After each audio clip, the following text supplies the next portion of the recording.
السلام عليكم ورحمة الله وبركاته. أصحاب بدنا waxaad soo codsadeen sida ay u manage gareyn lahaayeen ama wax ugu bedeli lahaayeen meesha trade forekooda qaybta view amba qaybta shaashada hore oo sida candleska iyo backgroundka iyo wixii lamid ah.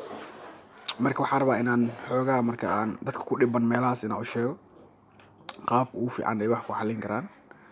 Marka wax badan dhib ma jiro, waxay sameynayaan kaliya waxay tagayaan meeshaan ku qoran setting ku qoran ay tagayaan.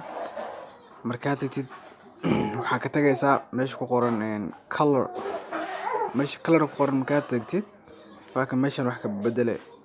Hadda background of muxuu ahaay oo meesha trade forekeeda wuxuu ahaa black white.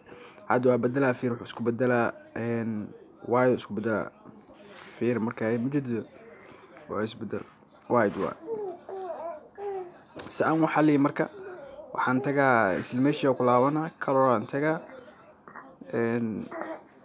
black aan ku ceshana you see mujadiyo ayuu isbedel keli intaas ma candlada waxa ka bedeli kartaa candle direct meeshaan volume-ka iyo pair up-ka waxaas meelahaas ka bedelay.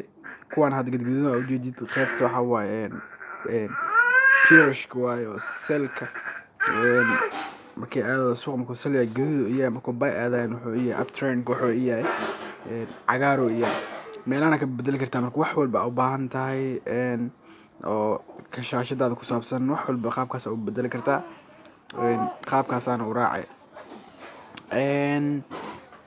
marka waxa kala sidoo kale dadka qaar waxay ku dhiban yihiin sida loo isticmaalo sida limited order-ka oo kale loo isticmaalo. Limited order-ka meeshaan ay ku jiraan markaad market execution meesha ku qoran korkiisa ay ku jiraan waa ka ujeedaa buy limited iyo sell limited iyo sell stop iyo buy stop oo ujeedii meesha ay ku jiraan.